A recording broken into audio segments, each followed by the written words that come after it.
Hello students, welcome to my channel. चलिए आज करते हैं एक्सरसाइज 5.2 का क्वेश्चन नंबर 4। बच्चे, इसमें आपको अगेन दो पैरेलल लाइंस दी हुई हैं। देखिए ये दोनों लाइंस क्या हैं, आपकी पैरेलल हैं।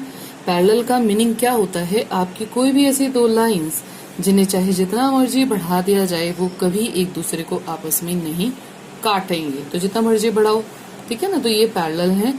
और इसे वो स्टेटमेंट में लिखता कैसे है, इस तरह से लिखा जाता है L, और ये निशान है पैरेलल होने का, L is parallel to M। इसे ऐसे रीड किया जाता है। तो कहता है कि आपके पास दो पैरेलल लाइंस हैं, L is parallel to M, और साथ ही साथ कहता है कि आपका ये आपको ट्रांसवर्सल यानी कि जो लाइन इन्हें एक काट रही है उसे ट्रांसवर्सल कहते हैं, दिया गया है। और आपको एक एंगल X की वैल्यू फाइंड आउट करनी है। अगर आपको इस तरह से दो लाइंस पैरेलल दिखाई दें और साथ ही साथ एक ट्रांसवर्सल उसको काटता हुआ दिखाई दे, तो हमें साथ ही साथ याद आ जाती हैं उसके सारे एंगल्स की प्रॉपर्टीज। हमें एकदम से रिकॉल करनी है कि कौन कौन से हमारे कॉरस्पॉन्डिंग एंगल्स होते हैं, ऑल्टरनेट, इंटीरियर एंगल्स, एक्सटीरियर और हमारे वर्टिकली ऑपोजिट एंगल्स। ये हमें सारे एकदम से रिकॉल करने होते हैं। उनके सारों के प्रॉपर्टीज यूज करके हम क्या कर सकते हैं, इजीली इन एंगल्स को, कोई भी आपको जो वैल्यू दी होती है उसे इजीली फाइंड आउट कर सकते हैं। बट उनकी प्रॉपर्टीज आपको क्लियर होनी चाहिए एंगल्स की। तो उसके लिए आपको इंट्रोडक्शन पार्ट, जो 5.2 का इंट्रोडक्शन है, जो चैप्टर नंबर 5 का इंट्रोडक्शन पार्ट 2 है, उसमें जाइए। उनमें पैरेलल लाइंस और उनके कॉरस्पॉन्डिंग एंगल्स वगैरह के बारे में डिटेल में समझाया हुआ है मैंने। अब यहाँ बच्चे, जैसे आपको x की वैल्यू निकालनी है तो निकालने के बहुत सारे तरीके हैं। अगर हम ध्यान से देखें तो देखो, मैं आपको रफली समझाती हूँ। जैसे आपकी दो पैरेलल लाइंस हैं, ये ट्रांसवर्सल कट रहा है, आपको ये एंगल दिया गया है, आपको ये वाला एंगल x यहाँ पर निकालना है। तो आप कैसे निकाल सकते हैं? पहला मेथड, आप इस एंगल से देखा जाए तो लाइन आपने क्या रखना है, नीचे ढक लो इसे। आप इस एंगल से ये वाला एंगल निकाल सकते हैं ना, क्योंकि ये और ये दोनों एंगल्स क्या बनाते हैं, लीनियर पेयर बनाते हैं। लीनियर पेयर का मतलब होता है जब दोनों एंगल्स मिलेंगे, प्लस करेंगे तो मिलकर के कितना आता है, 180 डिग्री। देखो पूरी लाइन भी बन रही है तो 180 डिग्री।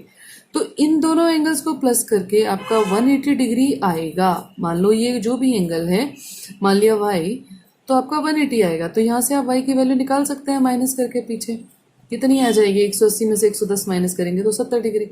आप यहाँ पे वैल्यू निकाल सकते हैं 70। फिर आप कौन सी प्रॉपर्टी लगाएंगे, देखिए, जब आपकी दो लाइंस इस तरह से क्या हो, पैरेलल हो और ट्रांसफर काट रहा हो, तो ये देखो दोनों एंगल्स लाइन के उस साइड है, वो एक ऊपर की तरफ है और ये भी लाइन के ऊपर है, तो ये दोनों आपके कॉरस्पॉन्डिंग एंगल हैं। यहाँ से ये 70 है तो ये भी 70 हो जाएगा, क्योंकि ये दोनों एंगल्स क्या होते हैं, आपके बराबर होते हैं। तो एक मेथड आपका ये है। अगर आपके माइंड में कुछ और मेथड आ रहा है, जैसे मैं आपको दो मेथड्स तो मैं समझा देती हूँ। जैसे आपके पास दो पैरेलल लाइंस हैं, ये x है और ये आपका 110 है। आपको अगर x की वैल्यू निकालनी है तो किस तरह से निकाल सकते हैं, जैसे आप अगर ध्यान से देखें, फिर छुपा लेते हैं नीचे, ये दोनों लाइंस इंटरसेक्टिंग लाइंस हैं, यानी कि आपस में एक दूसरे को काट रही हैं। तो हमारे ये और ये दोनों एंगल्स आमने सामने वाले सेम होते हैं, जिसे हम वर्टिकली ऑपोजिट कहते हैं, और इसी तरह से ये दोनों भी सेम होते हैं। तो इस तरह से आपका अगर ये 110 है तो इसके सामने वाला ये भी आपका 110 डिग्री ही होगा। आप यहाँ पर ये एंगल निकाल लेंगे, ठीक है। इस एंगल से आप x निकाल सकते हैं, क्योंकि अब कौन सी प्रॉपर्टी यूज होती है, देखिए, आपकी जो ट्रांसवर्सल है उस और लाइनों के अंदर, दोनों पैरेलल लाइंस के अंदर वाले एंगल्स हैं, अंदर यानी कि इंटीरियर एंगल्स, और ट्रांसवर्सल की एक साइड है। तो प्रॉपर्टी यूज होती है आपकी कि जब दोनों एंगल अंदर के हो, ट्रांसवर्सल की एक साइड हो, तो हमारे इन दोनों का जो सम है वो आपका होता है 180 डिग्री। तो यहां से भी जब आप x की वैल्यू निकालेंगे तो देखिए कितनी निकल आएगी, 70 डिग्री आ जाएगी जब इसे पीछे जाके माइनस करेंगे। यहाँ पर भी आपकी 70 आ रही है इस मेथड से।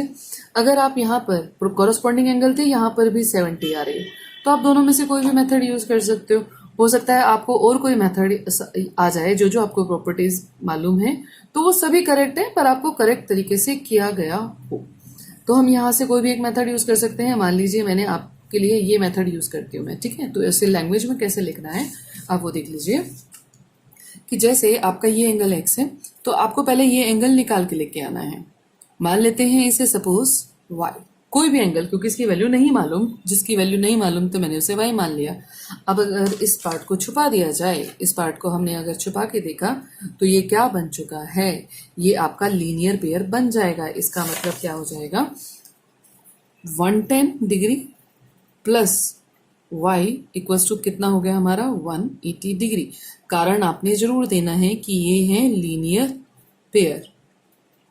यहां से y की वैल्यू निकालते हैं तो आपका जो ये नंबर है दूसरी साइड जाएगा और माइनस में कन्वर्ट हो जाएगा। y equals to 180 degree minus 110 degree. आपके पास y कितना आ चुका है 70 डिग्री। बट y जो है x के बराबर है, क्योंकि ये पैरेलल लाइंस है तो ये दोनों बराबर हैं क्योंकि ये कॉरस्पॉन्डिंग एंगल्स हैं। बट आप मेंशन करेंगे बट के साथ, but y is equal to x। Reason, because these are corresponding angles, क्योंकि ये कॉरस्पॉन्डिंग एंगल्स हैं। इसलिए देयरफॉर आपकी अगर ये 70 है, क्योंकि ये दोनों बराबर होते हैं, तो आपका x भी क्या हो जाएगा 70 डिग्री हो जाएगा। इस तरह से आप x की वैल्यू हमारी इस तरह से हमारी जो है x की वैल्यू फाइंड आउट हो गई है। क्लियर है। अब करते हैं फोर्थ क्वेश्चन का सेकंड पार्ट। इसमें देखिए आपको क्या दिया गया है। इसमें आपको दो पैरेलल लाइंस दी गई हैं, L और M, ये दोनों एक दूसरे के पैरेलल हैं और ये इनके क्या है ट्रांसवर्सल, आप इस तरह से देख सकते हैं। और आपको क्या निकालने के लिए दिया गया है, एंगल x की वैल्यू निकालने के लिए दी गई है। जिस तरह से हमेशा हमें आदत है, अगर आपको वैसा ही है तो आप इस तरह से इन लाइंस को पैरेलल करके देख सकते हैं इजीली, और देख सकते हैं कि ये क्या है, दोनों ट्रांसवर्सल्स हैं। जब आपको x की वैल्यू फाइंड आउट करनी है तो देखिए यहाँ पर आपका ये क्या है, ट्रांसवर्सल के एक साइड आपका 100 है ऊपर सेम पोजीशन पर जो एंगल्स होते हैं, और एक साइड होते हैं। देखिए जैसे आपका ये ट्रांसवर्सल है, अगर इस पार्ट को हाइड कर दिया जाए तो ये आपका ट्रांसवर्सल है और आपका सेम पोजीशन पर है, लाइन के ऊपर है, और सेम यहाँ पर भी लाइन के ऊपर है। जब सेम पोजीशन पर और एक साइड एंगल्स होते हैं तो वो कॉरस्पॉन्डिंग एंगल्स हैं, इसलिए ये दोनों क्या हो जाएंगे, बराबर हो जाएंगे। इसमें देखो 80 का कोई रोल नहीं है, ये सिर्फ एक कन्फ्यूज़न क्रिएट करने के लिए दिया गया है। अदरवाइज आपका डायरेक्ट x इक्वल्स टू 100 आ रहा है। तो हम यहाँ पर क्या लिख लेंगे, आप लिख सकते हैं कि L इज़ एज का मतलब है जैसा कि दिया गया है, as L is parallel to M। ये क्या है, आपको दिया गया है, गिवन दिया गया है। सो डायरेक्टली लिखेंगे कि x equals to 100 degree. Reason जरूर आपने मेंशन करना है ब्रैकेट में, क्योंकि ये कौन से एंगल्स होते हैं हमारे, आपने लिख देना है कॉरस्पॉन्डिंग एंगल्स। और कॉरस्पॉन्डिंग एंगल्स की प्रॉपर्टीज़ होती हैं कि वो दोनों बराबर होते हैं। ये वाला एंगल सिर्फ और सिर्फ कन्फ्यूज़न क्रिएट करने के लिए दिया गया है, ताकि आपको इसमें कन्फ्यूज़न क्रिएट हो, अदरवाइज डायरेक्ट आंसर इसका आ रहा है। तो ये था आपका question number 4। You can subscribe my channel Home Tuitions.